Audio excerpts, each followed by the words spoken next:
people are still saying, what is going on here? We've got a Democrat, a liberal Democrat supporting Rick Yeah, Stream. what people are tired of is being locked into a box all the time. I have constituents. In fact, I met with two of my constituents who are liberal white men who are going to be voting for Rick Stream and actually asked me for yard signs. So I've worked with Rick in the legislature. He has been very good on budget items for minority areas and all. When we were dealing with the education bill, he agreed with me that we needed to allot $5 million for unaccredited school districts.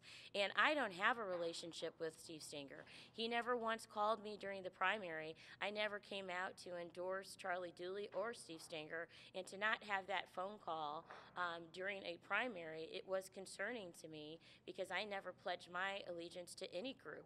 And so what I am looking for is someone who is going to be responsive, someone who is going to listen, someone who I have worked with. And there are people who are out there who talk about Rick Stream's, his voting record. Well, let me just clue everyone in on something. Hey, county government is about service delivery. It is not about how we vote in Jefferson City. It is about service delivery. I have had in the last 4 years 3 or 4 tornadoes in my district. I want to make sure that the county executive is going to be on the ground running and concerned about my constituents who are hurting and don't have homes. And I know that's going to happen under Rick Stream. And I don't know if that's going to happen or not for Stenger. I am not going to speak against Stenger. He is a fine person, but I have a relationship with Rick Stream, and I can tell you that my constituents, whether they love me or they hate me, they know that I'm always going to tell them what is on my mind. And furthermore, this is not the first time that I've supported a Republican. Gotcha. Last question on this. For those trying to gauge what impact your role and the other group that's supporting Stream could have, any estimates on the number of votes this effort could deliver or the percentage of votes? Yeah, I'm not coordinating with any other group. I made my decision on my own. I mean, have you looked at the political math? Yeah, well, here's what you need to know, that this is completely organic and historical. Ferguson has opened up a narrative that has not been talked about for decades, and that is inequality and being treated like everyone else should expect to be treated. And because of that, there are people who are very angry and very hurt, and we have been 100% Democratic allies. We go to Jefferson City, and when there's a measure that deals with an urban area, mostly minority, we have our own Democrats who vote against us. We have conservative Democrats who vote against us. And so by locking us into one place is truly a disservice. I have stated this several times, and I think in my speech that I gave on September 10th, you know, what I care about is service delivery for my constituency. I care less about party. I am going to go to Jeff City, and I'm going to have a liberal record, but when it comes to service delivery resources for my district, I don't care if a D or an R is behind their last name. Yeah. Well, just to follow up, do you think Stream could win in part because of your support and the African Americans in North County? You know, I don't know. I mean, I know that he's working hard. I'm not in his campaign office, but this is an organic issue. This is an organic cause. You can't put money into, if you're a Democrat, you can't put money into North County or Ferguson and expect people are just going to ride along with you as people have done so often. Because it's organic and a historic moment, this community has more power than they've ever had. And what is in my interest is to help realize the power that my constituents have. And they may not vote for Rick Stream. There are people who don't want to vote for either one of them. There are people who want to write in Mike Brown. And if that is going to cause them to be active participants in the democratic process, I fully support that. I am not here to dictate how someone votes, and I certainly don't hope that someone is going to dictate how I vote. I know when I am in Jefferson City, I have to vote on the way that my constituents want.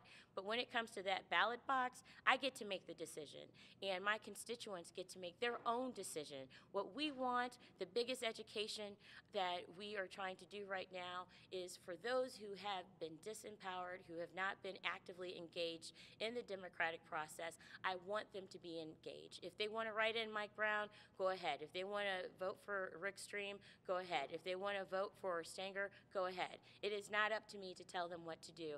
What I was doing is merely being supportive of the person who I believe I can work with and someone who is going to deliver the resources that my community needs when they are definitely in need of services. Thank you, Senator. Two questions on this topic.